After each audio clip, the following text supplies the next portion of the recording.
in study abroad in which culture is used as a kind of an inclusive idea that encompasses almost everything that humans do. And my contention, and this is a minor part of a larger irritation, once you do that, if it means everything, it loses meaning, it loses significant meaning. In meaning everything, it's devoid of useful specificity and signifies nothing. And the problem is, the discourse of international education is rooted in questions of culture, usually in the anthropological, sociological sense. We all know the collocations, intercultural, cross-cultural, and so on. And then, I'll come to those in a minute, but they permeate the way we think about what we do. And the word is also very often used adjectively as a form of qualification to some concepts like exchange, diversity, tolerance, encounter, etc., etc., etc. Cultural diversity, cultural encounter. As if when you remove the word, you actually are not creating richer possibilities. But that's another point. The core of this recurrent usage, assumes that somehow or another, implies that somehow or another culture offers a grand narrative, a global explanation of difference. And it constructs culture as a kind of barrier to communication, a set of constraints or obstructions you've got to cross, that students need to be taught to overcome. So the assumption is that culture defines our differences, at least is crucial in the definition of difference. What that does, from certain perspectives, is prioritize that which divides humanity over that which expresses commonality. And in that respect, it conflicts with the ethical implications embedded in notions like cosmopolitanism and internationalism, and which derive, in a sense, from the notion of humanity that's embedded in the Declaration of Human Rights, 1948, as a family. So there's a kind of tension there of ideologies. So if we teach students, which we do, that they should appreciate cultural difference, we embed the notion, I believe, that the people that our students will encounter are some kind of mysterious specimen to be deciphered. They have to appreciate the cultural difference. And embedded there is the further idea that what is significant is the difference between peoples. And you can argue that this is a position rooted in narrow parochialism, and actually arguably reactionary politically, and I'll say a little bit more about that. But there's a bigger problem. I can live with that. I can live with all of this because you have to, But there's something that's more fundamentally damaging, and that's the small step from appreciating cultural difference to tolerating cultural difference. Now, the ethics of cosmopolitanism or internationalism contain the concept that certain values are universal, and they're not shaped or modified by relative practice. If they're universal, they apply to everybody and everywhere. In that context, the notion of tolerance of cultural diversity is problematic. Let me try and illustrate to you. Think of a spectrum, and in the middle of that spectrum is bullfighting as a factor in Spanish culture. I think you can intelligently say students can be taught to tolerate that as an expression of a particular cultural difference, or not. You can make an intelligent case both ways. Let's move along the spectrum, though, and consider some other cultural norms. Torture, the abuse of women, bribery, public execution, female circumcision, very common in my country, the amputation of limbs for criminal acts, imprisonment, execution, you know where I'm going, execution of homosexuals, stoning, honour killing, beheading, slavery, all cultural norms. Now, do we want to encourage students to tolerate that cultural diversity? That's a rhetorical question. The answer is no. In case we put our hands up, say absolutely, why not? So do we want to encourage students to become, by implication, apologists for cruelty and humanity? And that's more than amoral or immoral. It's also stupid, because it assumes that these practices are static cultural realities rather than temporary aberrations or cruelties. So in my view, our task is to teach students not to tolerate, but to discriminate between things. Between the smart and the stupid, the crass and the clever, the moral, immoral, amoral, real and unreal, humane and inhumane, the barbaric and the civilized. There are still values there. Now, in education abroad, we promote notions of tolerance when I think it would be better to consider how students may be empowered to make their own intelligent and informed acts of discrimination. Now, I know that that is not what is intended, but there's a logical consequence if you forefront the notion of tolerance, of diversity. There's another issue floating around here, is that culture can also be seen as a cohesive rather than divisive factor. Once you talk about cross-culture or interculture, there's a kind of level of division. But you can argue that youth culture has a set of shared values that's greater than any disconnects resulting from national difference. You can also talk about transnational communities made by professions. As an international educator, I was at a conference last week. I'm much more comfortable there than I am in my apartment block in London. That's my community, not the community where I'm geographically located. Other things, language, class, sexual preference, all of these things create transcultural, transnational communities. Global social media, and we all know this, even I know this, have further eroded the notion that national characteristics are a barrier that you need to be crossed, national or cultural characteristics. Just think of the certain visual, iconic symbols, and they're universally recognized, and have become decultured. The obvious one is the three arches, right? But there's a growing number of artifacts and identities that transcend cultural particularity. And I'll give you an example, a rather absurd one maybe. At CAPA, we do these things called faculty workshops. So we take relatively innocent faculty and drag them around to places against their will. And we did one in Beijing recently. And we took them to the Great Wall, because that's what you've got to do, right? Now, on the Great Wall, there are several souvenir shops, and they litter the environment. And we found mugs festooned with pictures of Mickey Mouse, great, next to tea towels bearing a portrait of the Mona Lisa. This set me thinking, or it set me in, somebody said it set you into areas of delusion, but never mind. Because I thought it suggests a number of meanings.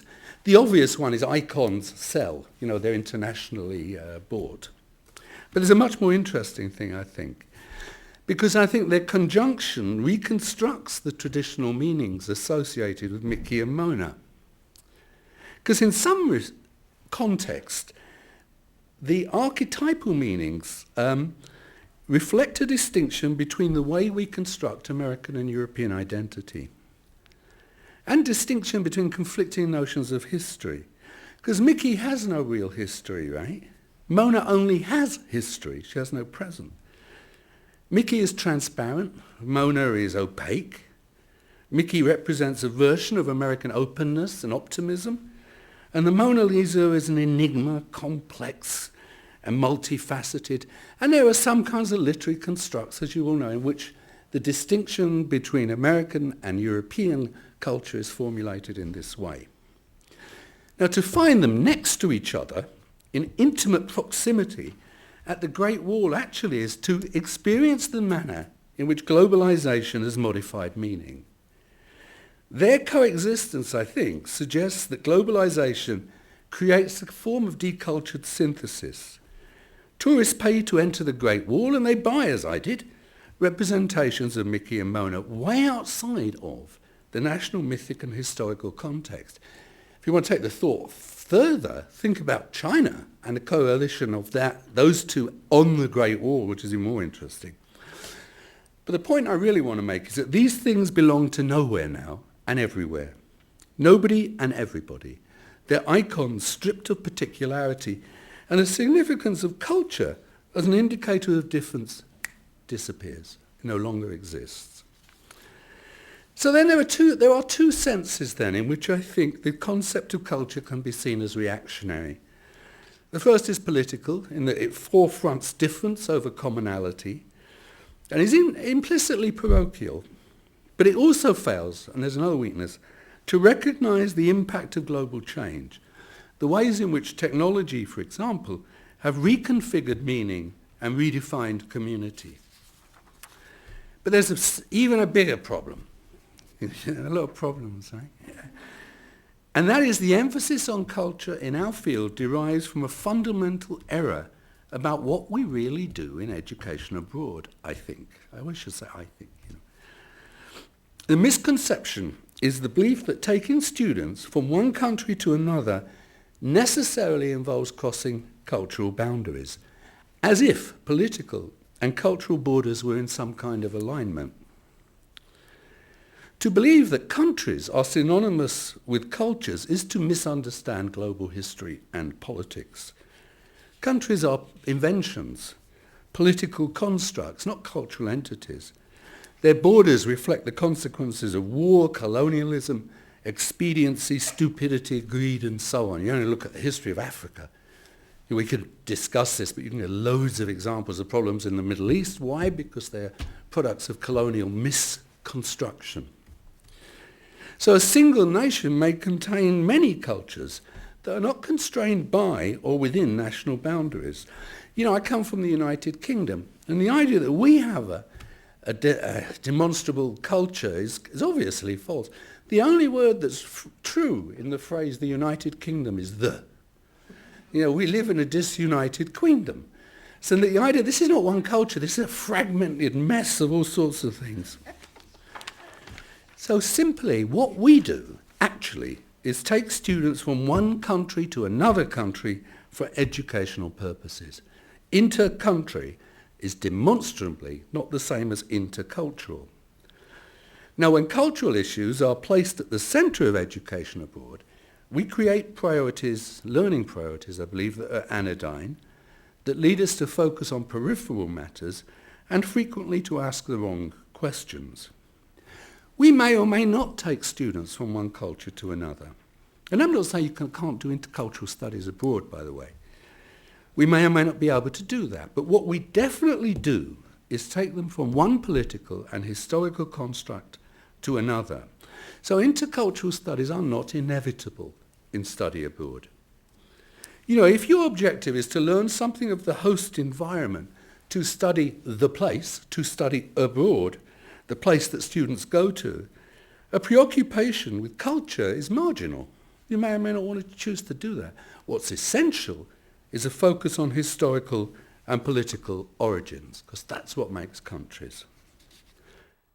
So this raises a bunch of other questions. We keep talking about culture, so what are we not talking about? And why aren't we talking about them? Why are questions of politics, inequality, social injustice, history, why are all these muted? And at least one explanation might be historical as we look back on the origins of this field, not the very distant origins, but go back to the 1950s. This field limped to maturity, I believe, in the 1950s, at precisely the point when in this country it became suspect and foolhardy to say too much about internationalism, cosmopolitanism, or the politics of transnational relations, unless you were against all of them. And in the late 1950s, or actually throughout the 50s, on university campuses and elsewhere, it was simply a risky business, because there was a parochial ethos, and you can talk about Joe McCarthy. I'm sure you know a bit about the McCarthy era. But it became very difficult and dangerous for your career. You all know about the blacklist of Hollywood blacklist, to talk about internationalism. So it became easier to talk about something less troubling. And I think those historical conditions, as we were growing up, constrained discussions of politics, of religious difference, inequality, social injustice, nationalism, tribalism, historical conflict, because culture gave us a topic that was more anodyne and less problematic. Now, it seems to me we have an obligation to ask questions that challenge that orthodoxy. In the developing world, our outcomes, and you know this better than me, much better than me, our cultural difference, the thing you most want to study in South Africa or Ghana, if that's all you do, where do you learn about the inequitable distribution of global resources? That's not a cultural matter. That's a political, historical matter. How would you understand apartheid through the focus of culture? These are rhetorical, by the way. I don't really want you to answer this. Because there's always somebody who says, yes, you can. But you really cannot get to the root of the cause and the significance of apartheid without looking at these bigger issues. And if all we talk about is culture, we minimize the key topics that we should be looking at. I think, so I'm going to move off this to look a bit at the rhetoric of transformation, because the real value of what we're trying to do is obscured, I think, not just by the myopia of cultural perspectives, but we also carry the burden of an inflated rhetoric of transformation. It seems to me our important objectives and what we really do are swamped in a tide of hyperbole, and is often driven by marketing, right? But it's also driven because we have unrealistic explanations. And I've written about this. I'm not going to take too much. I've written 2 essays looking at this stuff. So very briefly, I'm going to look at 2 phrases that make us feel good. And we love it. Study abroad changed my life is one, and global citizenship. And this is lovely. We feel all fuzzy and warm when people say this.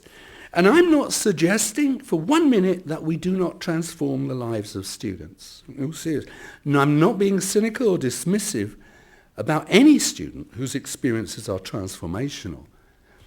The statement is problematic not for what it says about an individual, but the burden of expectations it imposes on our field. I don't think our objectives should be framed in terms of transforming lives. Lives may be transformed. That's a possible consequence, but they also may not be transformed.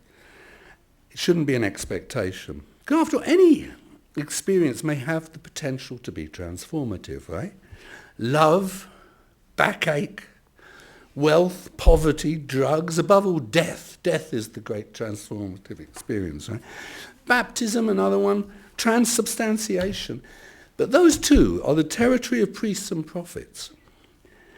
Our objectives, I think, need to be described in educational terms that are in contrast specific, limited, realistic, progressive, and maybe measurable.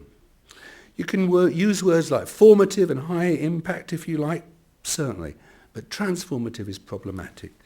Stanley Fish, the thinker on education, reminds us that what we're about in education is taking students from relative ignorance to relative knowledge. Now, to make greater claims for what we do is probably foolish and misleading, unless indeed we want to save souls. And, I've got enough trouble saving my own without worrying about everybody else's. And there's another obvious problem in the phrase study abroad changed my life, and that it's a passive statement. The individual is passive. Compare the statement, study abroad changed my life, with I changed my life by studying abroad. It's not mere semantics, actually. Because to gain anything from study, from any form of study anywhere, you need to be an active researcher, not a passive vessel into which experience is poured. And another thing that's worried me even more recently is where's abroad? The statement, it's not just that statement, creates a kind of mythical, single, undifferentiated place called abroad. Well, where is it? Is it everywhere but here? And is it by definition better? If you believe that, you have never visited Wolverhampton, by the way. The last time I said this, 2 people from Wolverhampton were in the audience, but this is a terrible place in England. But it's abroad. The idea that going to Wolverhampton, if you get out alive, is an enriching experience, forget it, But there's a problem with this, because once you mythologize transformative power of this place abroad, you implicitly denigrate your home environment, which by implication does not have the same power to alter life experience. It's actually disrespectful underlyingly of American values, histories, and traditions, which are somehow often constructed as less significant than those found in this place abroad.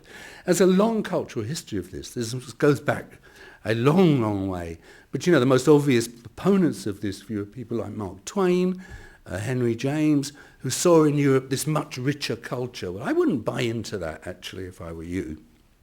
And it's implicit, I think, in this idea. And the other thing you have to grapple with is wherever you go, you take yourself with you. It's much too much to expect a location on itself to be transformative. You can change or mess up your life very easily. In Paris, Timbuktu, Des Moines, Iowa, Tipperary, London, or Washington, D.C., right? So there's a sense in which in that statement, study abroad becomes a kind of commodity. Abroad becomes a kind of commodity, something that will change your lives. And there's a problem in that because studying abroad's not a Disneyland ride where in return for buying a ticket, you're going to guaranteed a thrill. Instead, you gain access to an alternative opportunity that's very difficult with lots of hard work. And what you may learn, if you're lucky, is to be a better citizen of your own country. And that's a terrible weak link into a couple of remarks about the notion of global citizenship. But the real link is it's another aspect of inflationary rhetoric, I believe. I don't want to say to you that the word has no meaning, because metaphorically it could do. But the meaning that makes most sense metaphorically is, in Marxist terms, the new elite. It's us, the people who control the means of production. Those are the global citizens. We've got access to money, technology, mobility, and the rest. I can just about live with it in those terms. I can't live with it as a positive value, and I'll tell you why. Because it's based clearly in oxymoron. We're citizens of a country. The globe is a fractured place. It doesn't have any constitutional existence. You certainly literally cannot have a passport. If you could, what would be the point? Because there are no borders. If you had a passport to the globe, you don't need a passport because anyway, that's enough. So it's a kind of nonsense. But more worryingly, and a very smart person wrote an essay about this. You may have read in the Chronicle some years ago. I'll try and remember the title. But this was a student who had been on a program and where she told they told her she was going to be a global citizen, like 4 weeks in Paris or something.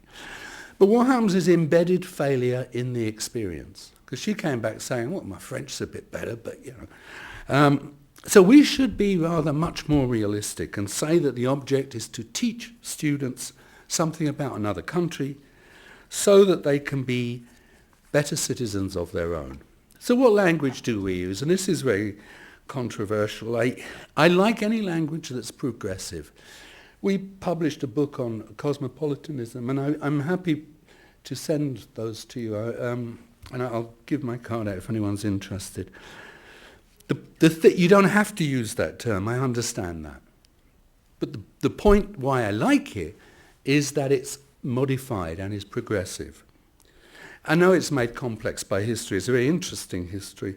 For Hitler and Stalin, cosmopolitanism was a capital offense because it implied you had allegiance outside of your nation. And the collocation of rootless and cosmopolitanism was used to characterize the Jews. That was the one thing Stalin and Joe McCarthy agreed about. It's amazing that the Jews were rootless cosmopolitans. Now, all of that, I know, makes the term complex, although I actually like it very much because of those associations, not in spite of. Other terms work as well, international awareness, consciousness, or whatever. Whatever the language you choose to use, the key distinction is that it should permit of qualification by more or less. Now, you cannot be more or less of a citizen. The language we choose has to be open to progressive acquisition. You can be more conscious, more aware, more cosmopolitan, or less. Why? Because it means, therefore, it's a process that can be taught and learned. It's the business of education, not the business of conversion. And that's the business we're in. So whatever you use, the notion of a global citizen doesn't work for me. International awareness, international consciousness, cosmopolitan, whatever you want. But put more or less before it. Otherwise, it's not going to work as an educational concept. So it seems to me the key point is that transformation shouldn't be a core expectation. And this rhetoric distorts what we really do. I think our educational purpose should be to have formative impact on our students. But once you talk about transformative aspiration, you cross a boundary between professor and prophet, teacher and shaman. Now, if you want to be a prophet, that's fine, but be aware of the boundary you're crossing. So I'm going to come to say a few words about outcomes assessment. Am I right for time? Yeah? I was saying before that I actually believe in the Fidel Castro school of rhetoric. And he used to speak for 7 hours. So after 3 hours, he'd clear his throat and say, now I'll get to my main point. Anyway, I won't promise you I won't be that long. Let me back up a bit. I think it's clear from what I've said that I believe we have an image problem in study abroad. And that derives from a little bit about the way we talk about what we do, this combination of inflated rhetoric, promotional gush, alliterative spittle, and all this undermines our credibility. And it seems to me that one reason for the proliferation of outcomes assessment mechanisms is a response to self-inflicted wounds, compensatory gestures, right? They're intended to affirm that we are really quite serious, despite what we actually say. Now, I'm not saying there's anything wrong in attempting to assess what students learn. There are only 3 reasons why you do assessment. 2 of them are good at least. One is a mechanism to improve programs. It's great. You assess what you do to improve it. The second is a political reason. You demonstrate the importance of what you do. So you assess things, you tell people about them, and you usually repress the evidence that says you're not doing well, which is fine. Everybody does it. The third thing is a necessary response to external pressure, like accreditation. You better assess because they're going to ask you what you're doing. But in a sense, we've always measured the acquisition of skills since the medieval world. And the acquisition of skills in the courses we've taught, we've always measured that. Because we've given students exams. And at the end of the course, the student takes an exam which gives some indication of whether or not they've learnt anything. As a form of assessment, as one that has a certain amount of credibility. Trouble is, in international education, the ambition is both greater and less focused. Now, if you think I'm grumpy, I don't know if you've ever met Joe Brockington of Kalamazoo College. I'm Mother Teresa compared to him. He once described outcomes assessments as defining the rules by which we will be hung. Because I love that phrase. We aspire to measure, after all, the totality of what students learn. And that's a really complex proposition. And a further issue may be that in a Socratic or liberal learning model, outcomes are less predictable in that they emerge out of a debate, exchange, negotiation. The point of liberal Socratic learning is you cannot know at the beginning what you will know at the end. So how comfortable can you be creating a mechanism to evaluate predetermined outcomes when you don't know what's going to happen at the end? I like the idea of objectives better because you can shift them and move them. Anyway. But we are necessarily obliged to find measurements. As we've said, we've got to convince our colleagues that we're serious after all. We've got to prove to people that we are not doing what we say we are doing in our brochures and our marketing materials all populated. You're as guilty of this as we are. Populated by happy, smiling, pretty people in fascinating places. We have to say, no, we don't do that. We may say we don't do that, but we don't. But there's another bigger problem in that we live in a utilitarian age where there's a clamour for statistics. There's a perceived need to make a case for an activity that some people see as of marginal utility. And this threads throughout the field of education in general. And what we've allowed to happen is a mechanistic and utilitarian agenda has shaped our ideological context, has shaped our discourse. We've focused on assessing outcomes that we imagine are predictable and ignored the wisdom that you might achieve through diversion. And we've adopted uncomplainingly inappropriate rhetoric of industrial processes. Inputs lead to outputs. That's not education, that's the creation of widgets. You know that process? And it leads to a mess in our heads between training and education. Training can be mechanistic, but you can train a dog, you can train a rat, you can't educate them. There's a core distinction there.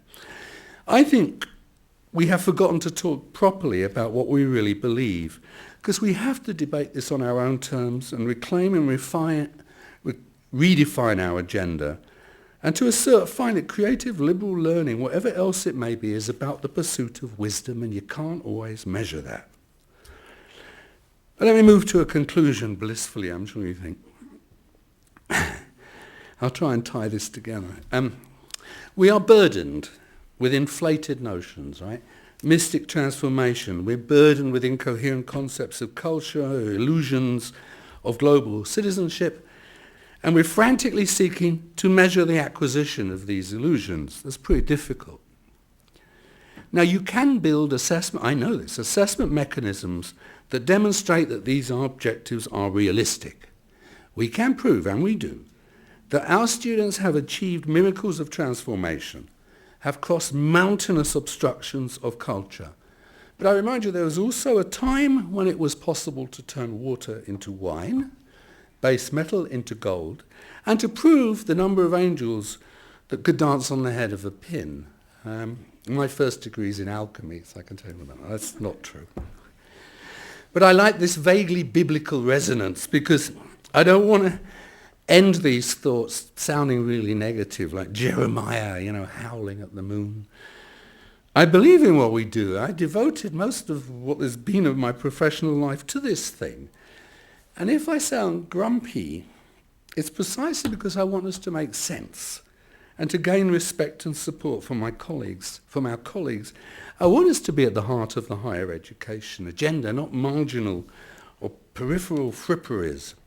So with a sense of relief, I'm going to become, right at the end, less grumpy and much more positive. And I'm going to turn to Dorothy Gale. Who knows who Dorothy Gale is? Who knows? Thank you.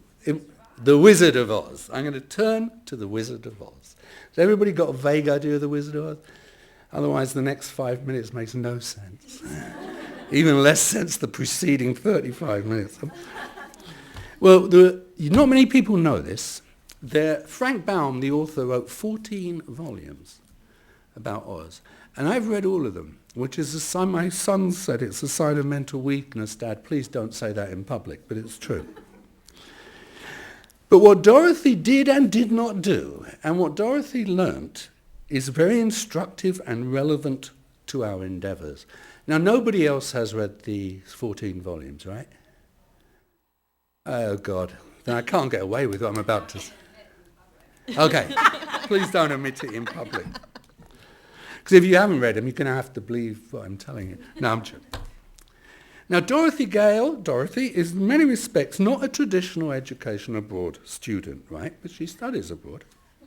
She receives very little in the way of pre-departure orientation, is deeply unconcerned about transfer credit, and as you see, her re-entry process was entirely unproblematic. But she was, as they say, as Frank tells us, a kid from Kansas, not entirely different from many of our students. And in Kansas, she could, I quote, see nothing but the great grey prairie on every side.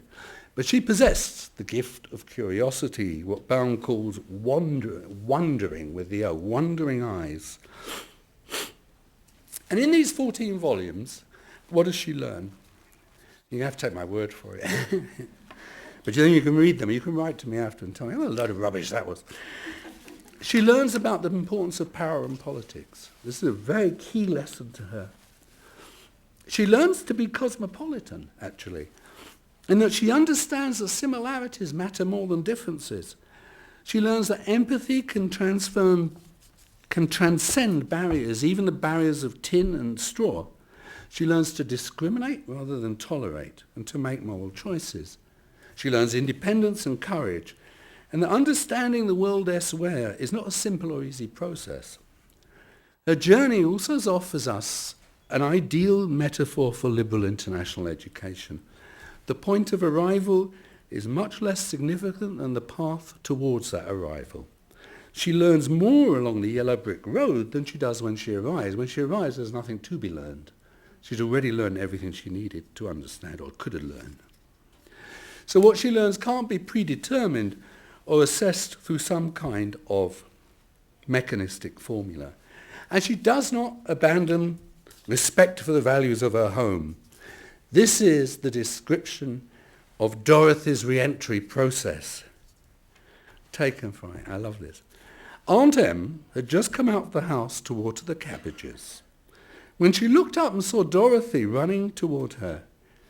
"My darling child," she cried, folding the little girl in her arms and covering her face with kisses. "Where in the world did you come from?" "From the land of Oz," said Dorothy gravely, "and here is Toto too. And oh, Aunt Em, I'm so glad to be home again." That's the re-entry process, eh? So what has Dorothy learnt? She's learnt that reality is more complicated than she suspected, right? That compassion, courage, intelligence may be found in many surprising places and be expressed in many diverse and complex ways. What Dorothy begins to understand from the Tin Man, for example, is that a capacity for compassion is not expressed in false expressions of devotion. That's the same lesson that King Lear learnt much more painfully. From the Cowardly Lion, she learns that bravery is more than bluster or bravado. From the Scarecrow, that a capacity for reason may be developed and expressed in many diverse ways. We also aspire, along that difficult route towards integration and wholeness, as we make our own individual journeys along the yellow brick road. So, in conclusion, I'm in this field, as many of you are, because I would like my children and your children and all of our children to learn what Dorothy learns. That's courage, curiosity, compassion, and wisdom. And I'll leave it there. Thank you.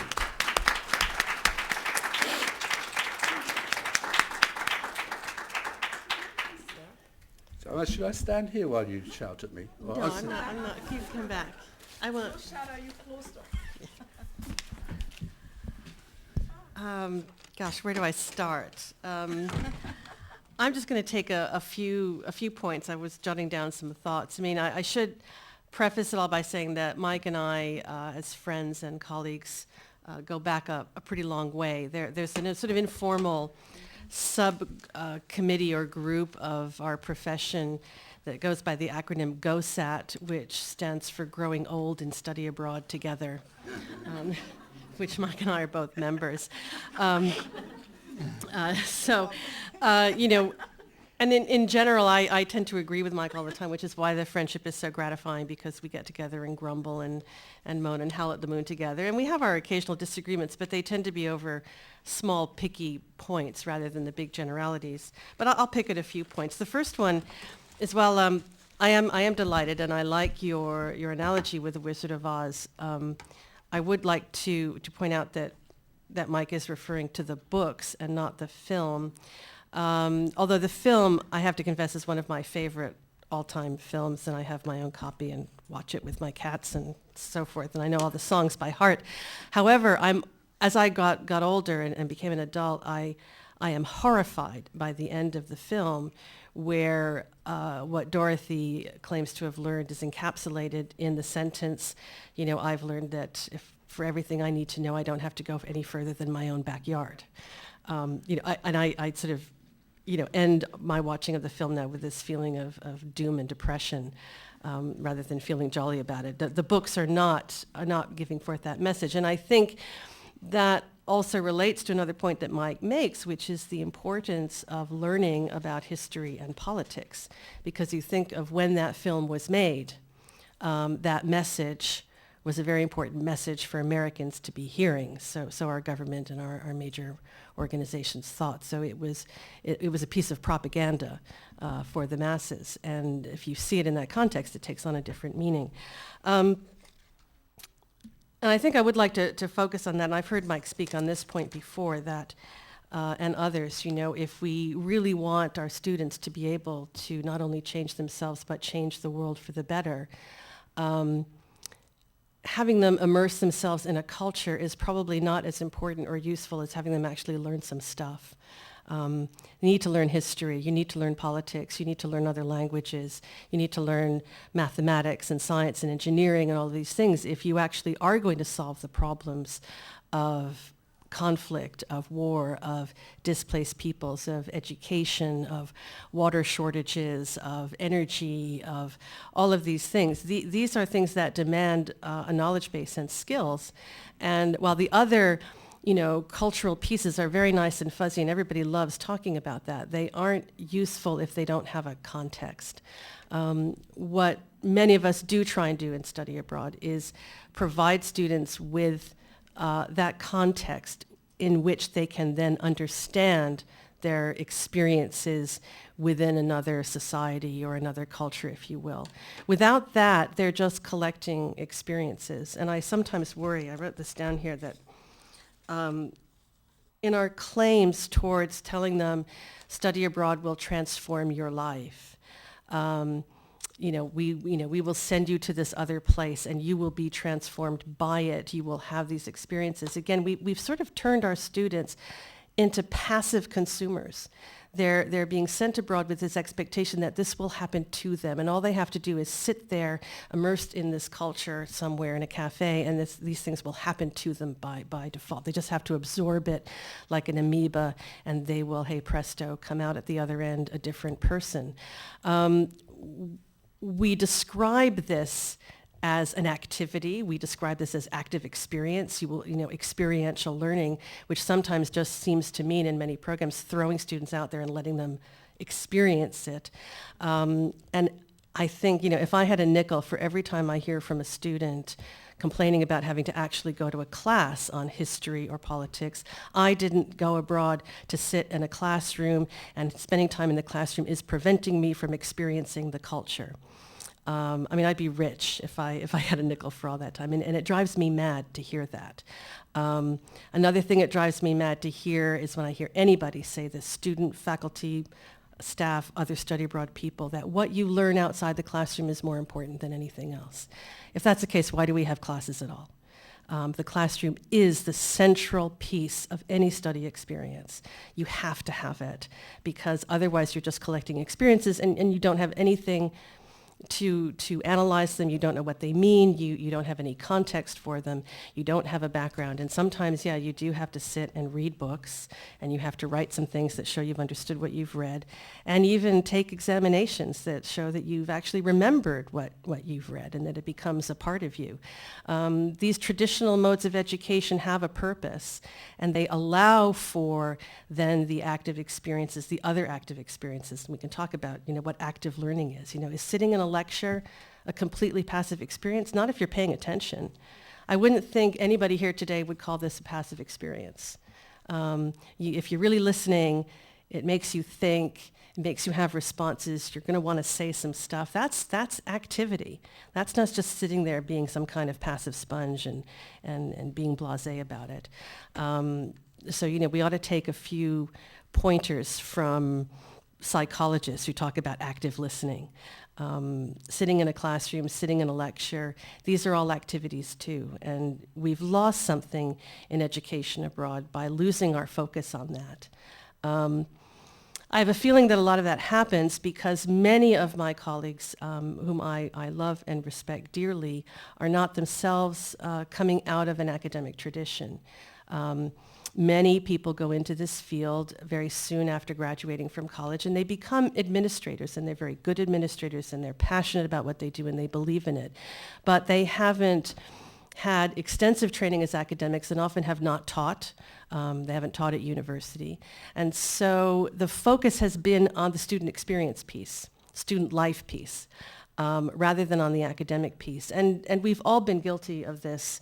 As Michael said, these are self-inflicted wounds. I've been in study abroad 25 years, and when I started in this field, the way we promoted study abroad exclusively to students was to talk about the travel. And we would have all of our brochures, because in those days no websites, but we'd have brochures full of pretty pictures of the Eiffel Tower and the Tower of London and all these things. And we were basically travel agents that used that as a way to get students abroad. And then we wanted them to study, but we were so desperate to get students to study abroad that we would do anything to make it happen. And that was an easy way to do it because it's so appealing. But you reap what you sow. And what we ended up doing was allowing for study abroad to be classified then as a form of travel, with the academic piece, the study piece, almost as an afterthought or the excuse to get your university to pay for it with your financial aid. And this has been very damaging to what we do, and I feel that in the last 5 years or so, particularly, there's been a realization that we've done this, and we're now climbing back from the damage we've done. And as Michael said, we just had a conference here in DC where there was a lot of talk about this, about what have we done to ourselves. And this is very gratifying to me. It makes me feel less depressed about our field as a whole. It's certainly less alone. I used to feel like I was the only one kind of whining about this, and of course that's not the case at all, and it really has become something that is always changing itself. And so I would say that our field is very self-critical now, and we are arguing a lot amongst ourselves, but it's very interesting, especially I will say to this new focus from the Institute of International Education called Generation Study Abroad. I don't know anybody actually who's working at a university or at one of the major study abroad providers who really likes what's going on with that. I haven't heard any positive comments from anybody. Everybody sees it as simply a way, because what IE has essentially done is say, well, the reason study abroad numbers are so low is because we have to just redefine what study abroad is. And essentially now it's anything. It's pretty much anything anybody does abroad. And if you do that, your numbers are going to go soaring way up, absolutely. But I haven't talked to anybody at the conference or outside the conference who works in this field who thinks this is a good thing. Nobody agrees with it. People are kind of playing along with it because they feel politically they have to, but I don't think anyone agrees with that position. And so there's a lot of soul searching going on around that now, because no matter what any of us feel, that's going to be the definition that will be out there. And next year when IE has its 100th anniversary, they're going to be promoting that number that they get by counting pretty much anybody who goes abroad to do anything. Basically, they say it's defined by anybody who goes abroad to do anything, and abroad is anywhere but home. So you go abroad to do anything as long as there is a purposeful learning goal. That's it. That's all you have to do to define it as study abroad. Now, obviously, that's ridiculous, isn't it? But that's now going to be the definition out there. So I just would warn you to, I think it's important for all of you to be thinking about that as you think about what do we really mean by international education? Do we mean any kind of a travel experience? Obviously not, otherwise none of you would be in this room. Anyway, I think that's, I did also want to talk about a little bit about the cultures and what we mean by culture, because I think a lot about that. And yes, I think it's good to focus on what unites us, but more as I'm in this business and the more that I spend time in other countries, I'm in fact more interested, and I think it is more important actually, to let go of this idea that people are alike the world over. They're actually not. They're not at all. People are products of their upbringing, their environment, their political environment, their geographic environment, and these fundamentally shape who we are and how we approach the world. And this kind of anodyne statement of, people are really all alike all over the world. That's one thing that does make me kind of nuts, because it's really not true. I've been spending a lot of time wondering why in the U.S. we approach study abroad and international education differently from anybody else, any other country. Everybody else doesn't do it the way we do it. And I've been wondering why that is. And a lot of it has to do with the whole history of this country politically. I called it in a conference session, the idea of American exceptionalism. It colors everything we do, and it has put us in opposition to the rest of the world. And this is really important, because when I did my session at this conference, and there were a lot of people in the room who were from other countries, and it was kind of like this outpouring of relief that they could finally talk about why Americans bug them so much. Their nice American colleagues that they're trying to partner with, why they were so irritated by the way in which we do our business. As if they'd never felt they had permission to talk about this before openly, except amongst themselves in Europe or somewhere else. And I think we have to spend more time recognizing how people are products of their culture, and it will shape how they view things and how they do deal with things, which is why I do think the courses on cross-cultural communication are really important, because too many of us go out into the world wanting things to be done our way and not adjusting, and then wondering why nobody likes us. That cry after 9/11, why do they hate us? Well, I could give you a lot of reasons why. And so a lot of it's just inadvertently in the way Americans go out and present themselves. But these are things that we have to understand if we're going to try and get to those points of commonality which do exist. If you don't recognize and account for the differences, you'll never really get to the deeper commonalities. So I'm going to stop there and open it up to questions, comments.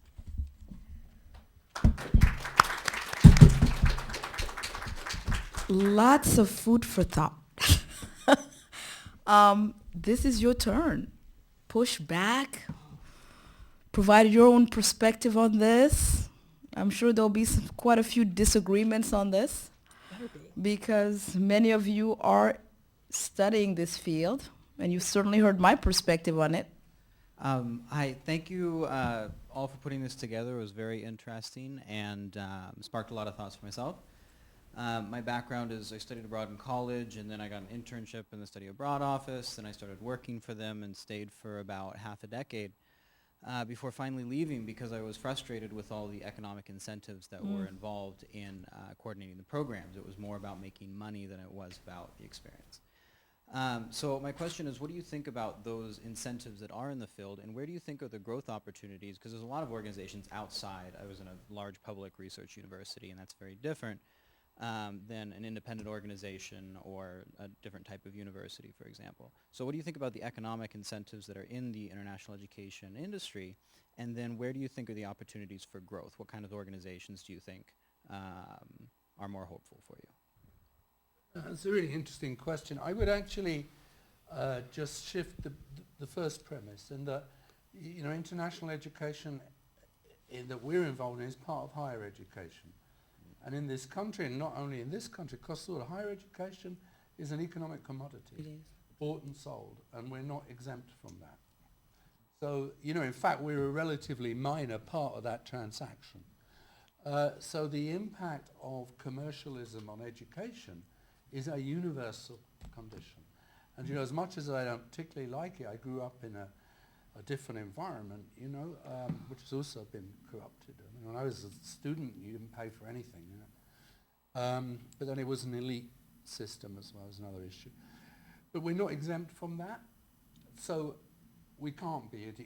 It's like holding back a tide. It's not going to work. What you can do, I think, is, and it's Sarah, I disagree with all that stuff she said, but not all of it, but some of it. What you can do is be consistent to your ethics and be consistent to your message and your belief. We all exist in a commercial environment. I work for a private organization, international organization, and we try and be very consistent in what we believe in. And that's all you can do. So short of a revolution of economic systems, I don't know how to answer that. It's not good, but it is. And it brings the difference between the North and the South is so huge. I don't mean in this country, I mean globally. Not counting Australia, between the developed world and the developing world, I should say, is so huge. And there's so much inequality in terms of educational mobility and everything else that we're just a little corner of the picture. Rather than be depressed about it, I don't know what you should do. I don't know, do you want to say? Can I? And then we'll, Yeah. So go ahead, Sarah, and then we'll take, I was going to say, I mean, we live in a capitalist environment in a certain economic system, and that's just the way it is. And there's no endeavor you can be involved in this country without confronting that. You have to get comfortable with the idea. There's nothing wrong with making money. It's what you do with the money you make that's the important feature. And how are you making the money, I think, is important. As Mike said, you keep to your ethics. You do things that you believe in.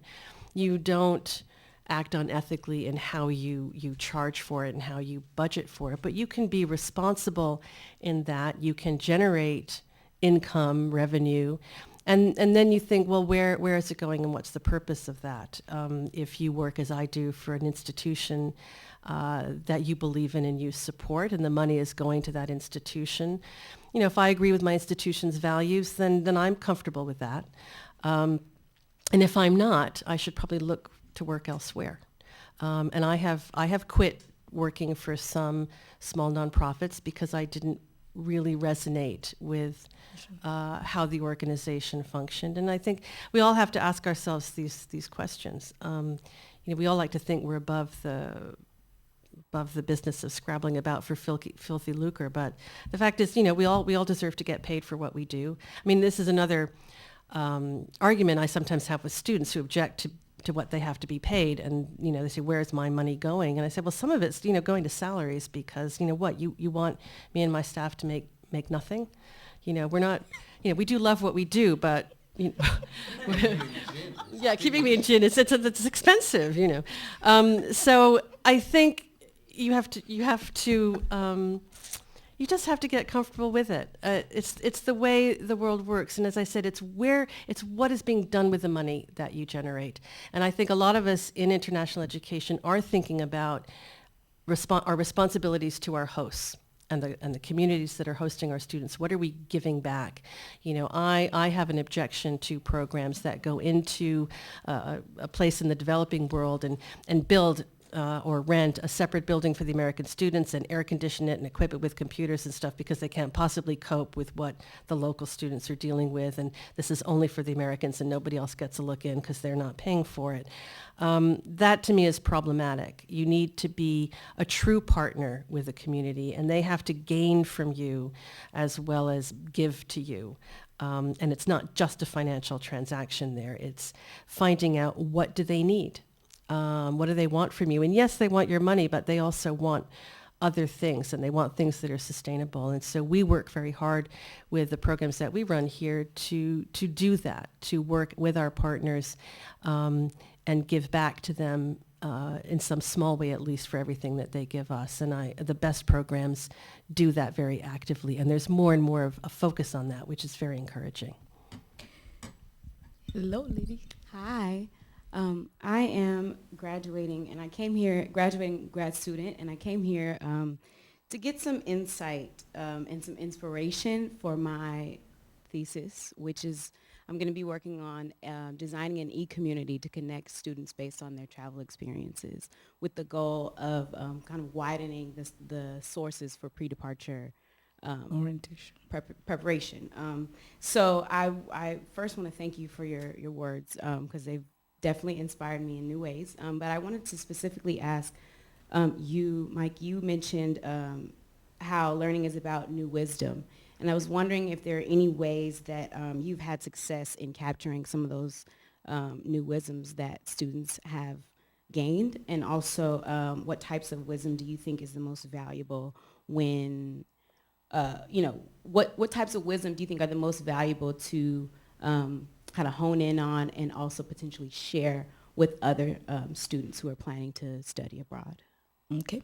And then I'll do this. We'll take 2 questions at a time. Okay. And then Yes, Miss Kidlin. Yes, it's you.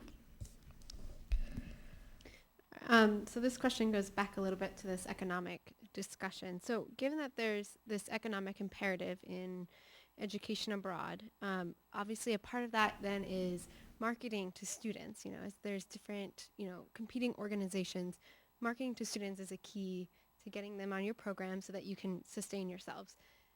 So given that students now sort of expect certain kinds of marketing messages in study abroad about transformation, about sort of travel less than academic experiences, how do you change that rhetoric both, in terms of what students are expecting and in terms of what organizations are doing to promote themselves? So how does that message change and how do the expectations change?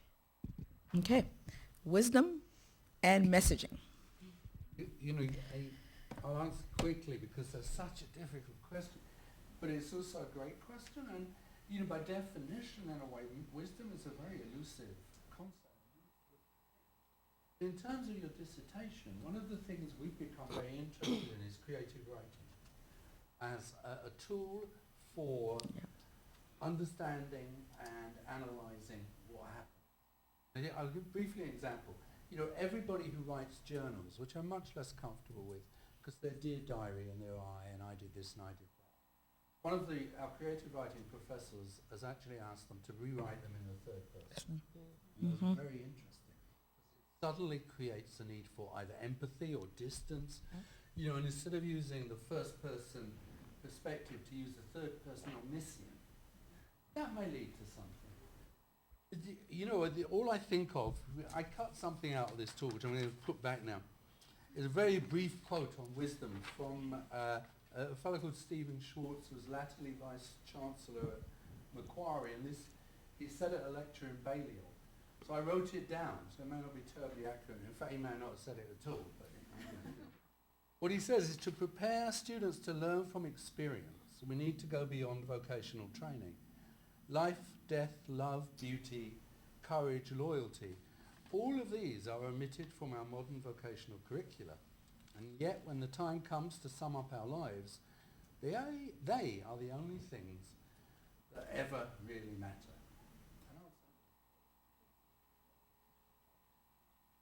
So I think, you can't really talk about wisdom in those concrete outcomes terms, precisely because it's too important.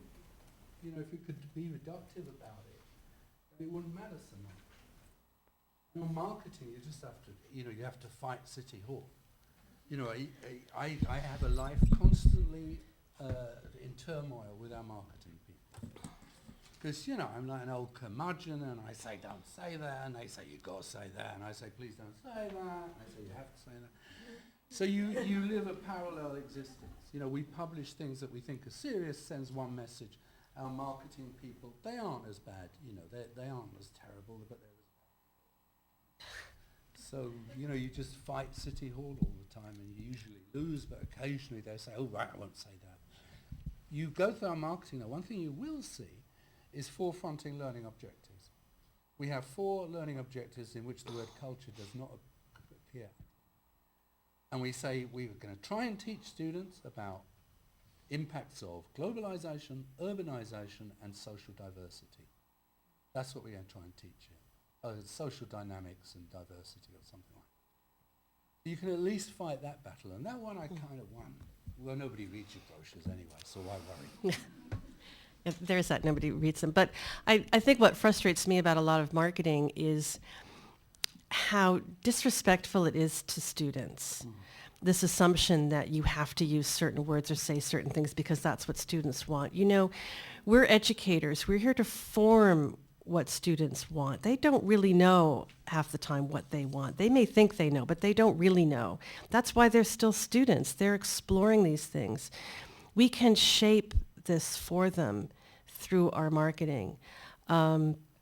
If we focus on certain things and find a way to say these things in compelling ways, the students do respond.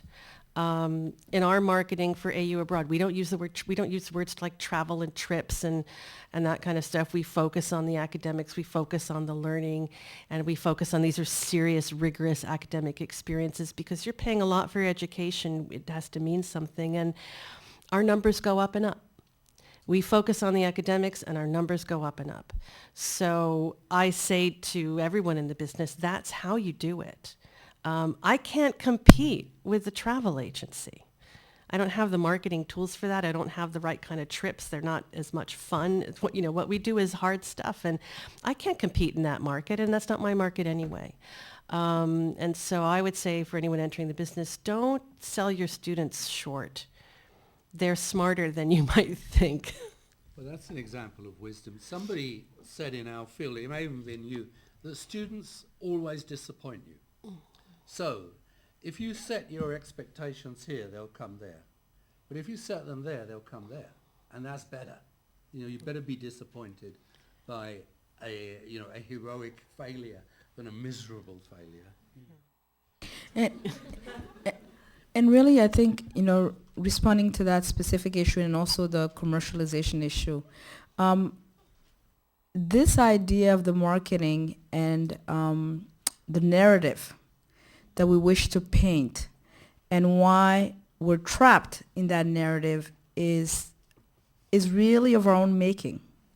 We've come to believe in such fundamental ways that this is what students want because that's the road we went down, that it's hard to kind of backtrack in some ways. Because to backtrack means what is the alternative narrative?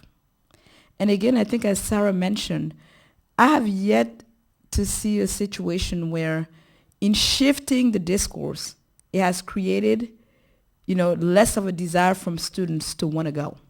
But it's one of those myths that we have there and that we continue to perpetuate. And so the glossy brochure, the amount of funding we put on those, in terms of those glossy brochure, becomes a way for us to justify our trade, which is not a trade. It's education first and foremost. And I think that's what gets lost again and again in a lot of these cases. And to the question about, the economics of this, I always say to my students, it's not an either or.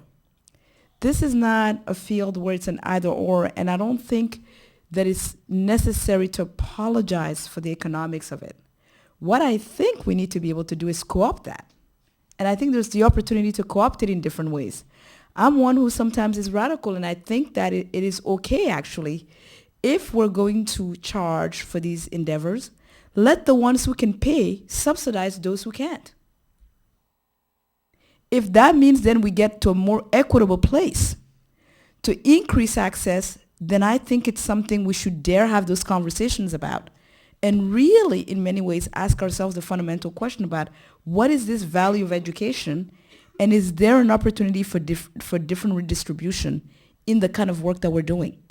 Those are the things that I would put forth in terms of what's some of our purposes and mission in kind of doing this work. So to me, the economic, it's not an either or. I think as my colleague said, it's what do you do with that, right? That becomes much more, I think, the fundamental questions that we can ask ourselves. Questions, comments? Yes, and Alicia, and then Maureen. Okay, thank you so much again for your time. So speaking of representation, underrepresentation in study abroad, how do we deal with this? It still seems to be a big issue with, it's almost an elite activity still. And also the marketing of that also doesn't seem as inclusive in a lot of sectors. So I was curious about your thoughts on this. Representation.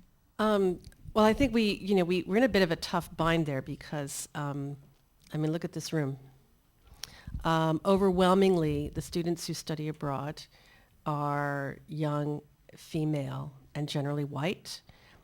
And because those who go into the field, and jobs usually require that someone will have studied abroad to get a job in this field, the candidates for jobs are overwhelmingly that demographic, and so study abroad offices like my own are overwhelmingly filled with, wonderful people, but we are all very similar. So how do we fight that? It's also very difficult to know how well we're doing. I mean, this is something I'm in conversation with Fanta about, because students often don't self-identify in our systems at our universities what their ethnicity is. And so we can't track how well we're doing. We put out all these efforts to recruit students, but then we can't count them because we don't know who they are. Unless we know them personally. So it's quite a dilemma that's receiving a lot of attention. And frankly, I think everybody would like more ideas. I mean, we're doing everything we can think of and everything that's recommended to us, but I have no way to assess. I mean, talk about outcomes assessment. I can get the numbers that are in our system, but I know the numbers are wrong. So what do? I don't know. We're trying to count other things, so we count first generation, and we count students who receive certain kinds of scholarships, like all the Pell eligible students, and that gives us more indication about diversity of the study abroad population. But these are real baby steps, and I think it's going to take some really creative ideas, and to be honest, I'm running out of ideas, so if anyone has ideas, we want to hear them.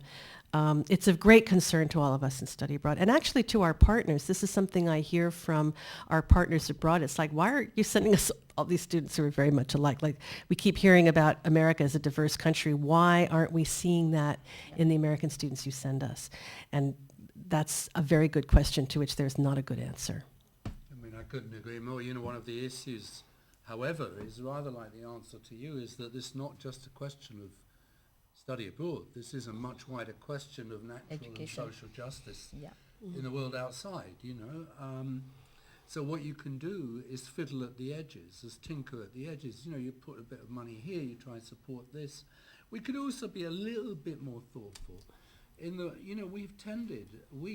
actually, in the United States have tended to see underrepresentation as an ethnic issue, and it certainly is, but it's not only an ethnic issue by any means.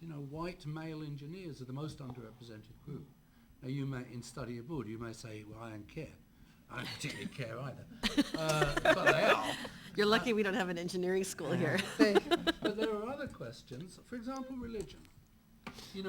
This field has become very preoccupied with underrepresentation, but often of those groups of whom it approves. I really like saying at Diversity Abroad, which is one of these conferences, who's talking to the Christian right?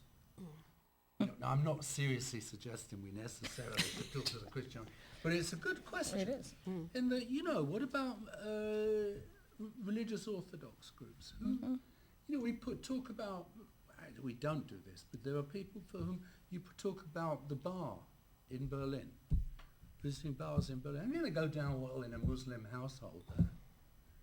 So it's a bigger issue, but I think it's really an issue of, I'm an old commie, an old Marxist type, and I just think we can't change, we can only change our bit until come the revolution.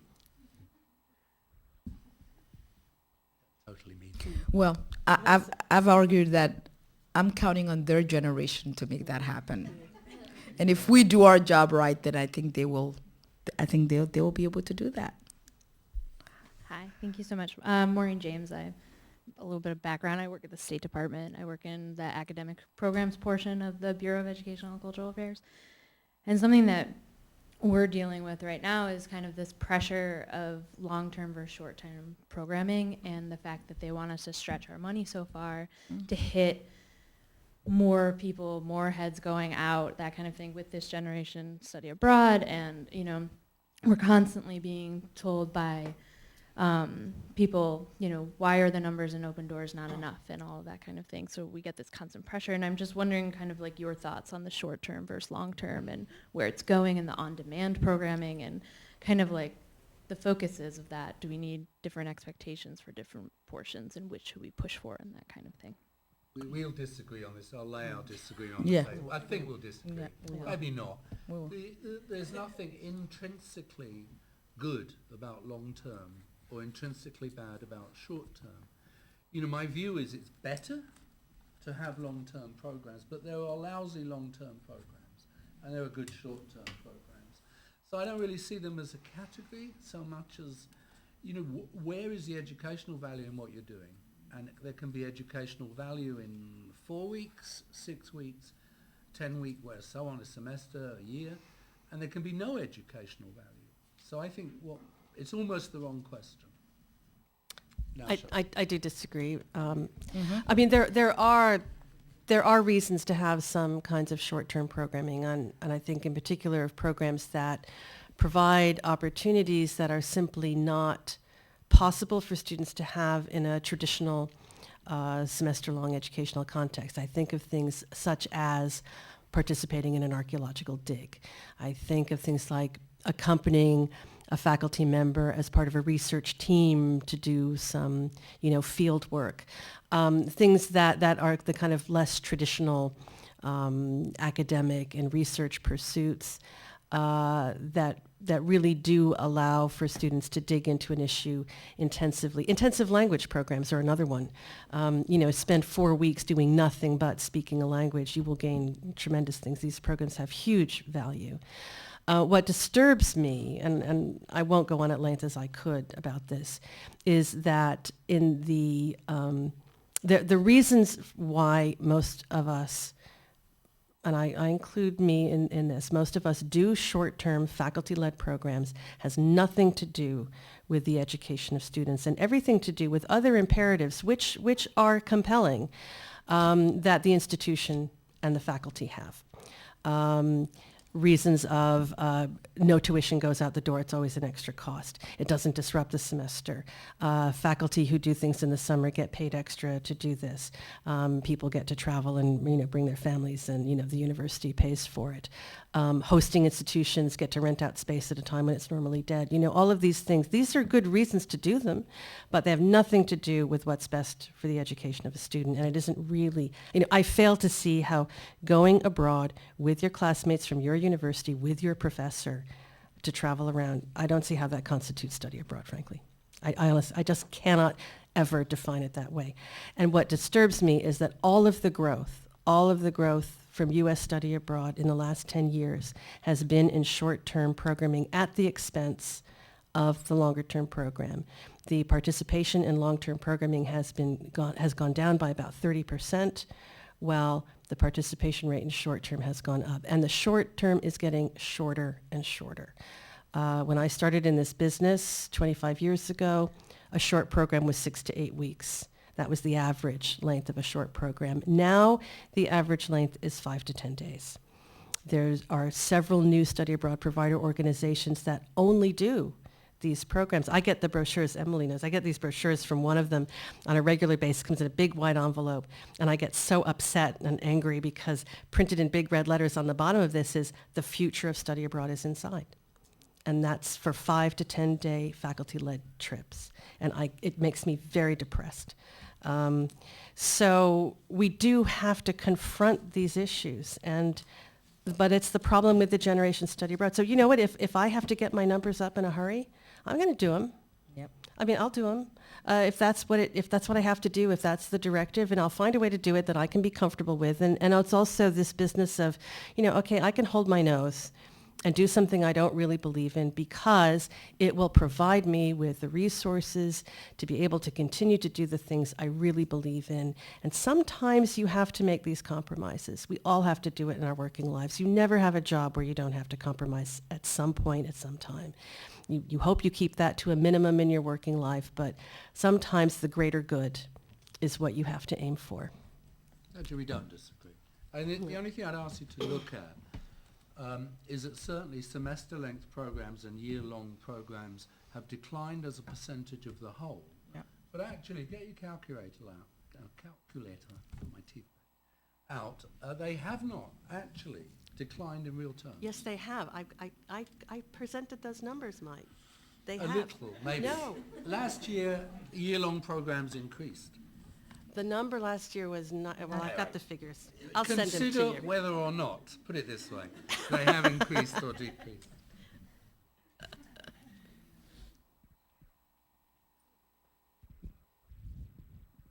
This is where I disagree with both of them. No. I mean, I actually agree with both. It really, this issue of length of time continues to be a perpetual question and issue, right, with the nature of the work. And I do think that at the core of it is really the curriculum.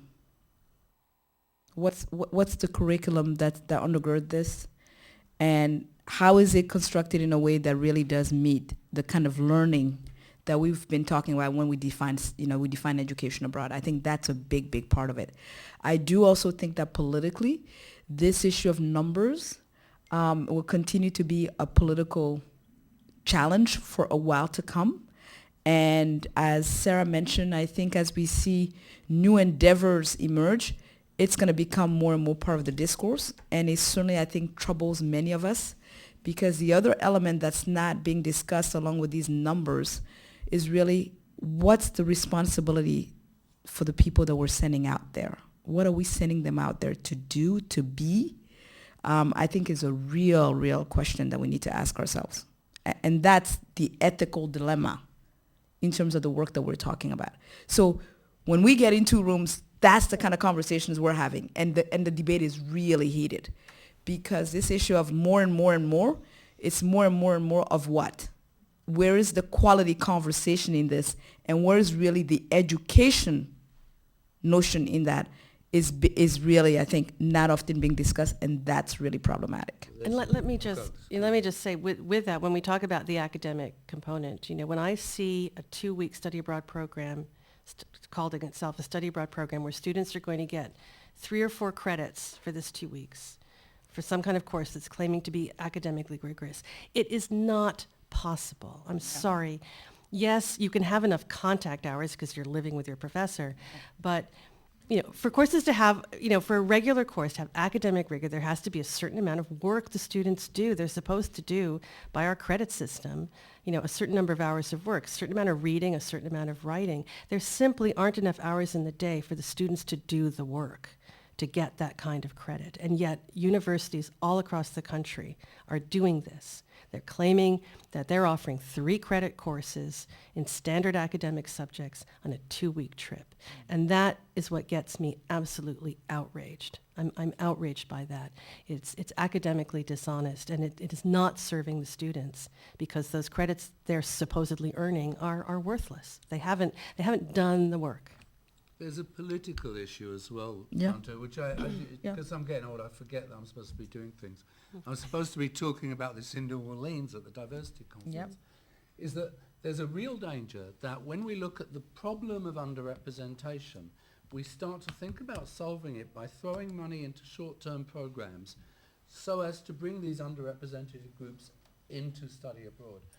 And that is very condescending, and it has a lot of issues connected with it that are politically very disturbing.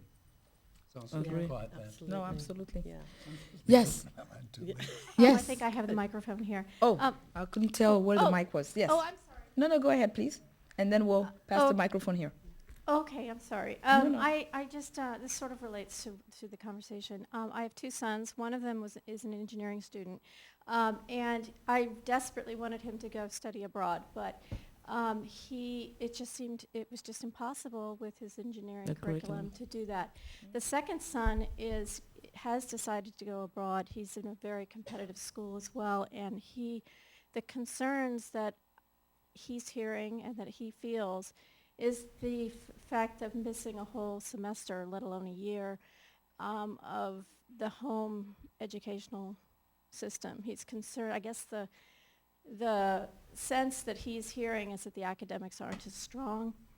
This is Europe, where he is going to go to France. I've been telling him that, it's just, since I went for a whole year, I've been trying to speak the contrary argument, but I just thought also I wanted to add another point. The amount of work per credit, I've been doing research on this for myself for my summer program, is 25 hours of project work per credit, 15 hours of 12.5 hours of instructional time, and 25 hours of project work.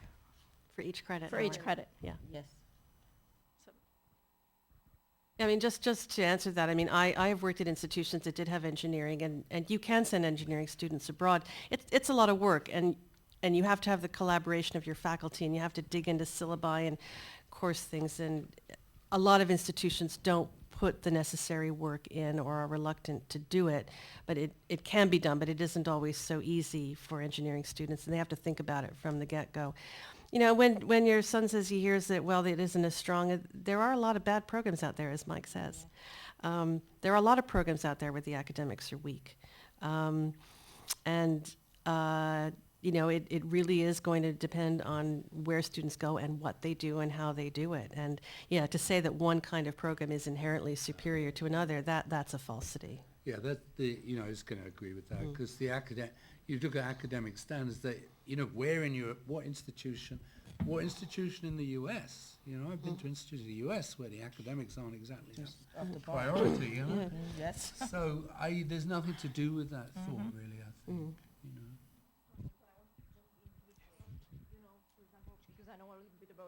know. We need the mic. You need the mic, Michaela. Oh, I'm sorry. Yeah. Like the Max Planck Institute is like really top, but some people are really not comfortable sending their students there because it is very good, and then the students come back and figure out maybe the department did not have the same credit or does not have the same credibility. So it's not like it's about good and bad here, but sometimes certain people can be apprehensive and think, you know. So I think it depends on every department and how comfortable they are, you know, establishing a relationship with another. I think we also all have to remember that institutions, you know, every university has courses that are offered that really aren't much good, that some people who are teaching who really aren't much good at teaching. Every university on the planet, from the top to the worst ones, you know. And a student can get unlucky and take a course that really isn't very good at the finest university in the world. It happens. Well, often it's not their priority anyway. You know, my two kids were graduated from Cambridge, and that's a lousy place to study abroad. Because if you think, you know, they say, well, they've got 5 Nobel Prize winners in our department. They're not going to teach your students. They don't teach any students. They've got Nobel Prize winners there because their priority is research. They have no interest in undergraduate education, probably none in graduate education. Yep. So, you know, you have to you really have to be selective. And Max Planck is probably exactly the same. You know, it's not the institution. Don't look at rankings, because they'll tell you how good they are at research, and that has nothing to do with how they teach. Yeah. Yes. In the back there. Yes, Julia. Hi, thank you so much. I'm a first-year IC student and also staff here at SAS. I just heard you talk a little about assessment and evaluation, and I had a question. You know, when we're trying to speak the language of the funders, that's typically the language that they speak. Statistics often are a big motivation to the ones funding our program. So how do we kind of strike the right balance between, you know, the warm, fuzzy educational experience and the cold, hard numbers? Oh, yes, it's a great question. You just ask the questions to which you know the answers, so you can prove that the students gained enormously. You basically lie and fix it. I'm not joking, that's the point. You know, as I said, there are 3 reasons to do assessment. And the third one is these external pressures. So, you know, invent questions to which the answers will look good. That's very cynical, but, you know, that's what you have to do. If you ask them, you know, very complex questions that prove they didn't learn much, you're in trouble. You know, and they learn stuff. So, you know, repress evidence that doesn't prove you're good. Nobody's recording this, are they? Yes, it is. I hate to tell you that it is recorded. So you will make history once again, Mike. Well, but that's perfectly okay, because you. Being cynical. No, but And I never do no, that. no, but no. I mean, all joke aside, part of the point is what is the question that is being asked, and what is the answer that is being sought. I think many of us have been in assessment, nightmares, and you know. I think it goes back to what you said.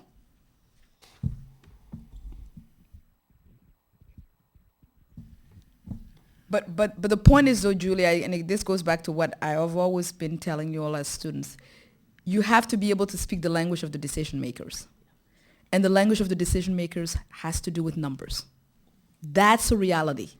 And so one of the things that I think is a challenge for all of us in the nature of this work is that we have to live with it's not the either or, and we have to really be able to be comfortable with that, understanding that that's very much part of the expectations. It's absolutely true. I understand the need for statistics. For years I used to tell finance officers that study abroad increases retention by 24.5%. And nobody ever asked me where that figure came from. I made it up. And years later I saw it cited, and I'd be at a conference and someone said, do you know that? I said, absolutely. So, by the way.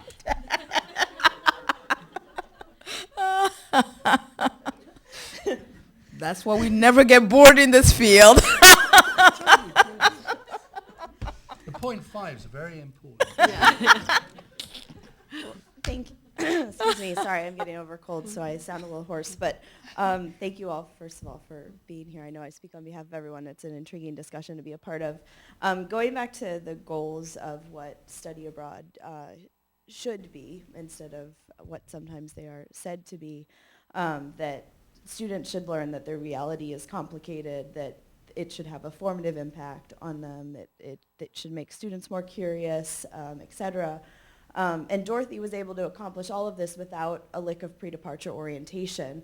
I find myself in the AU Abroad office in charge of doing what is required by most study abroad offices, is to have a pre-departure orientation and to try our best to prepare students for, in our office, what is a semester or year abroad. So can you speak perhaps to some of the key concepts that you think I should be sure to try to include in what you think would help us make a better orientation for students, knowing that we're not going to be able to do it all in just an hour and a half? I mean, I know you, Sarah, that you do a really good job, and I am not proposing that Dorothy is the model here. Any orientation is going to have two sides, right? Because when they come to an organisation like ours, we do it all again. Right. So, the two sides there are going to be a whole bunch of practical things. As I said right at the beginning, this is the really important stuff: health, safety, security. Because if they're dead, they ain't going to learn much. So, the first thing to do is health, safety, security. Don't do this. Don't, all the usual stuff we tell them about all that. But at some point or another, you want to find a mechanism to help them think about the content of what they're going to do. One of the things we do is when students come, there's several of our courses where we have what we call lead questions. So at the beginning, they're asked to define some questions that they're interested in answering. And very often this is for them. We're not trying to serve them dinner and digest it for them. These are for them. What they do with them is a matter. But the more thoughtful ones will very often comment on what happened. And they said, well, when we came, it was the wrong question. They asked 2 or 3. We asked them to define 3 questions. That would be an interesting thing to do, I think. Give them some basic background. I assume that they've read something before they go. Why would they go? Well, I don't know. But, to give them some basic content. But, to give them lead questions. What do you want to learn? And have that drive their thinking. Whether you want to check that, assess that, or not is another question. I'd rather just leave them, you don't want to eat into their souls, It's their experience as well, What would you say? Yeah, actually, it was last year, wasn't it, Brita, that you did add some questions like that to the beginning of the pre-departure to try and focus a little bit of thinking on what they wanted out of the experience. So, we understand they come to our pre-departure generally wanting a lot of practical advice and information, but we have tried to start that process, and you already did do that to some extent. And I think it's been, from what I saw of it last semester, I thought it was really interesting, and the students actually did do it. I thought they were just all going to sit there and refuse to write questions down, but they didn't. And So I think, yeah, again, it is something that I know we struggle with, but I think, well, I mean, you hear from me anyway all the time, but I think she does an amazing job. That's all I can say. Sure she does. Yeah. That's not why I asked the question. No, I know, but I really don't have anything to tell you. I mean, I think you're, I don't have anything to add. I think Well, the yeah, pre-departure's ace. Great, thank you. I agree that what we added to last year with the 50 questions and talking about proper goal setting and specific goal setting for students while they go abroad has definitely been an improvement. Yeah. Just looking for. The other thing I would add to this is that I do think that there's a generational shift in terms of who's going abroad. And so I do think more than ever pre-departure is essential. And part of that comes from the notion of resiliency in students. And when it does come to the study abroad experience, I do think that going back to what should study abroad be about, particularly when it comes to education, and in this sense, education in a different environment, having that pre-departure orientation, I think, is really essential.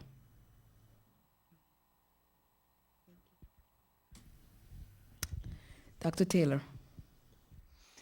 Hi, thank you so much, and thank you, Mike. I've heard a lot about you. It's good to meet you. I teach with Dr. Av and many of these students in this room, and thanks, Sarah, for all you do here. And I'm really compelled by what you said, which I think is a lot of what we try to talk about in our class, which is kind of pushing beyond these binary notions, right, of here and there, of us and them, of self and other, right, these local, global, right, all these kinds of binary ways of thinking. And I think what I heard in your talk in particular, Mike, is this idea around recognizing the sort of simultaneity of these things. It's more like dialectical, right, kind of recognizing that these are happening at the same time. And we don't overly exoticize the other or reify this other, right? But I guess where I want to push you or ask you more questions is, how do we ensure that in our solutions, our proposed solutions to those problems, we don't do the same thing again, right? By saying, academic versus experiential, or, sort of wisdom versus transformation. I guess I'm wondering how we learned from the bind in which we placed ourselves, right? And move ourselves forward thoughtfully to that next place, right? And I'm trying to take what you said and translate that into another kind of paradigm, I guess, that is properly dialectical, right? Is properly complex, but is still accessible, and something that we can define in a way that makes sense, right? So. Yeah, that's what I want to ask you. That's an incredible. I wish I knew the answer. The only thing I would say, is on a good day, I tend to think that what we are close to doing, what we could be doing in education abroad, is how generations redefine knowledge. As I said, my background in alchemy is not really useful much anymore. If you look at the last 50 years, disciplines come and go. There was no such thing as anthropology in 1820. There probably was. I made that up. But you know what I mean. Things come and go. One of the key issues I think about what we actually do, what we actually want to do, whether we achieve it or not, is actually to create a field of knowledge where there is simultaneity of things. Yep. And it cuts across many of the predefined notions of how we organize curricula. There are things that happen in study abroad, and I agree with much of what Sarah says, but I don't think you can't learn outside the classroom. I think the question is to create that integration between the classroom and the external world. And study abroad can do that very well. But it may be that if we could be, and it won't happen immediately, but people like you, can redefine the agendas in terms of interdisciplinary, multidisciplinary, in fact, new disciplinary. Because we're going to have to do this. We developed a course on globalization and the global city. And what drives you nuts is you talk to university partners and say, yeah, but what department is it? Yep. And you say, well, it's not. And they say, well, what are we going to do with it? So I say cross-reference it to the first 19 you think of, you know, Yes. but they ain't going to do that, so they pick 2 or 3, it works, sort of.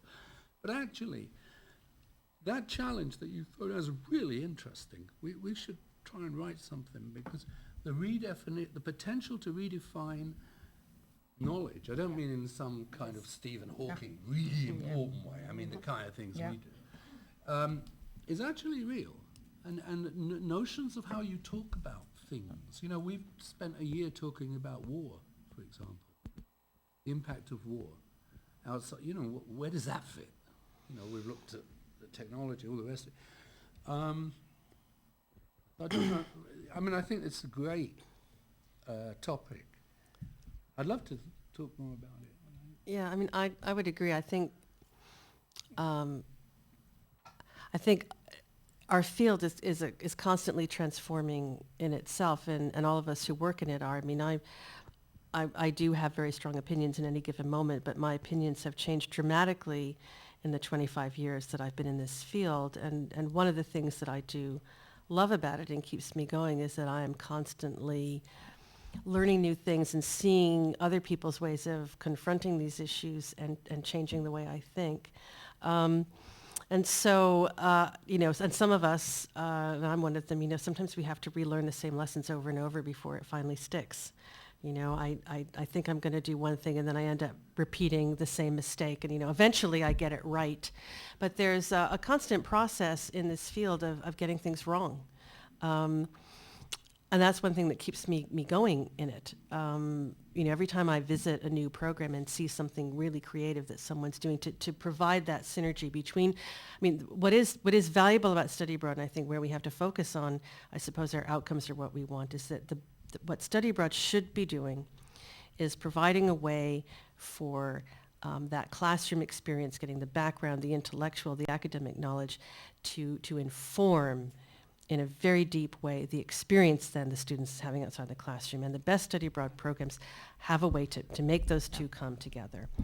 It is a very difficult thing to accomplish, but I see it happening all the time in different programs in different ways, and that's what we're really about. But we fail at that as often as we succeed. I thought you were going to say radically redefined my views this afternoon. I was going to... No, it happens gradually. I think we've come to the end of our program.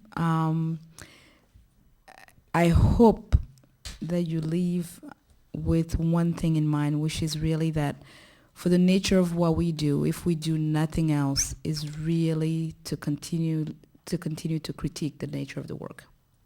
Because I've always said, if we don't, someone will. And so the more we can begin to feel comfortable in doing that and understanding the complexities of this work, I think the more we're going to be in a better position to strengthen and in many ways also to enhance the credibility of it. So I thank all of you for taking your Friday afternoon, on a cold Friday afternoon, to be here with us. I think I can say for my colleagues, they can stay for a few more minutes. For you to be able to kind of mingle with them a bit and sort of push again, you know, a bit the envelope with them, in perhaps more privately. And for my students, I will see many of you tomorrow morning if the weather permits. But thank you again to all. Thank you. Especially thank you to Mike and to Sarah. Really appreciate both of them taking their time to be with us this afternoon. Thank you. I was going to say, if there's any aspect of this you want to follow up, there's my business card with my email. And if I don't reply, I'm either busy or dead, but I will reply. And also, Mike was generous enough to leave some of his books here. So I have a couple of copies for those who may be interested in it. And then he will send me a PDF version. So for my students, I will send you the PDF version for it. So we'll leave it to those who are not in the class. How are you? Hello. Yes, well, congratulations. Oh, really?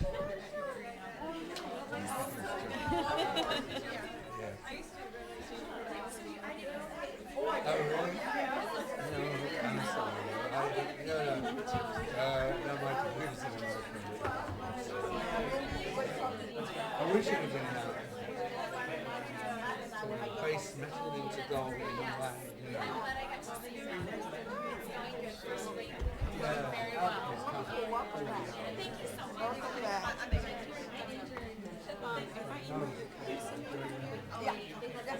Good job, you. I'll send you the PDF. Yeah. It was fun. Yeah. It was fun, yeah. So what do you... Yeah, I'm sorry, I was very conscious I couldn't really answer your question. Yes, absolutely. Please go ahead. Go ahead. That's what it's for. Yeah. No, it's a very interesting one. That whole Maureen, if idea you of just send me an email, I'll narrative. send you the PDFs. Yeah, that's what I was trying to figure out. I'll send you all the PDF versions. Should I leave it? No, you can take it. You can take it.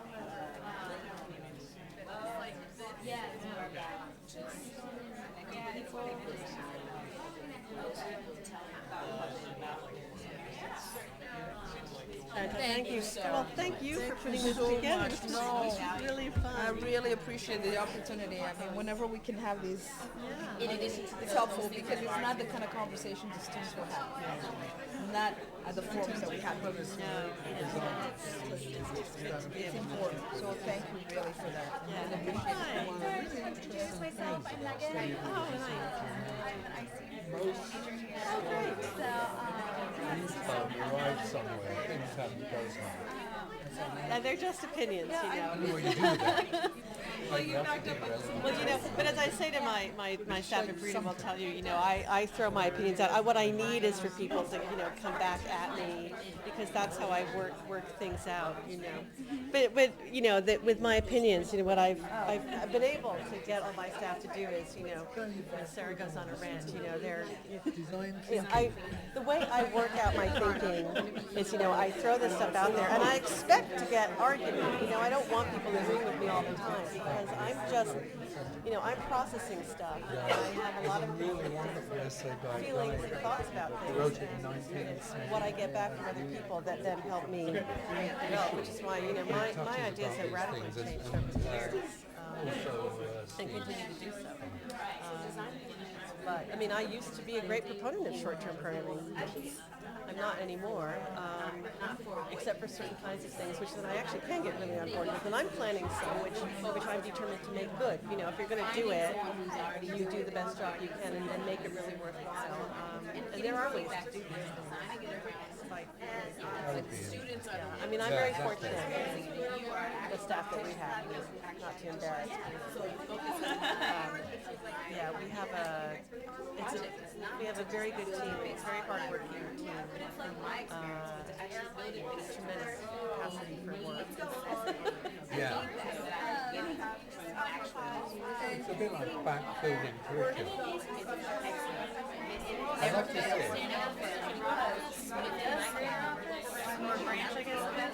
So we like, I'm not an expert. Thank you. I have some totally ill-formed opinions, but I really don't know enough about it. I know that that's kind of a focus right now. I mean, I know that we do our best. It's you know, it's a very different beast, that earlier education, and I think that, you know, yeah, I think there should be some kind of focus on international that students get at a grade level. How young you go, I'm not sure how much of an effect it has. I mean, and it's very hard to say. I mean, I'm not talking to someone who has studied this. I can only speak from my own experience. Having, you know, I grew up in a multinational family, so traveled from a very early age, and I think that obviously and made me have a very different attitude towards the idea of travel at all, or the naturalness of doing it, or the fact that you would do it at all. I mean, I just didn't go. I grew up in a family that was just in part coming from the immigrant background. This is fun. You know, other people have very different experiences, and you know, I think it's important to expose children to these things, and I think. From an experience as a child, they can take it at an earlier age, or it if it's done the right way. But on the other hand, I see people traveling abroad with children at the behavior and about the things that are done for them. So I don't know. You know, it's tough enough focusing on the college. The K through 12 thing is that I think what needs to be recognized, which possibly is not in university circles as they talk about these connections, is what a completely different beast it is. Talking about secondary education, it's like night and day. And so I get somewhat alarmed at the blithe way in which, oh, we should just have these connections with K-12. It's like, whoa, what are you talking about? Because I know very few people who teach at universities who can handle children or even want to. And it's just a completely different thing. Yet there's all this talk about we have to do this and we have to make these connections. It's been wrote to me as well that maybe I should be doing things for high school students. It's like, I have the faintest idea how to do it.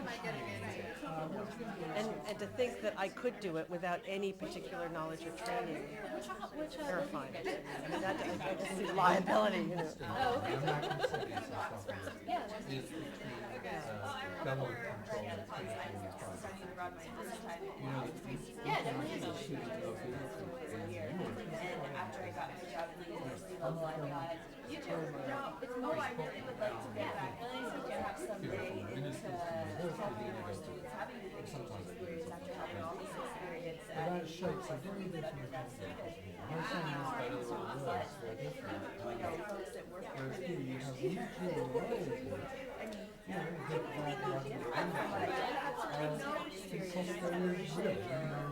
skills to train those types of programs. It's a completely different beast, and I was only talking with age difference of a few years.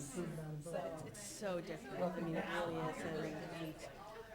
And you know, those things just need to be recognized. I think there's something in regard to international education that anyone can do it.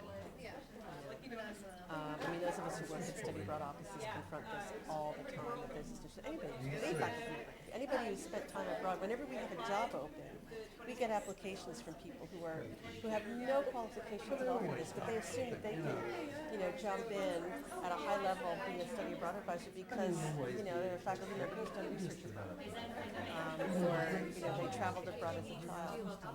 Well, I look for people who certainly have had an experience living and working abroad. I look for people who've had experience working with students. I look for people who've had some office experience because there's a lot of office experience. I look for people who can administer something, who run something, who run a program, run a something. You know, you want to certainly, you know, I'm not going to be teaching people how to answer the phones and file and basically manage a project. So you want to look for all those things, but pretty much anybody who's ever traveled abroad thinks they can run a study abroad office. And there's a lot of belief at the higher levels in academic institutions. It's true. And we see so many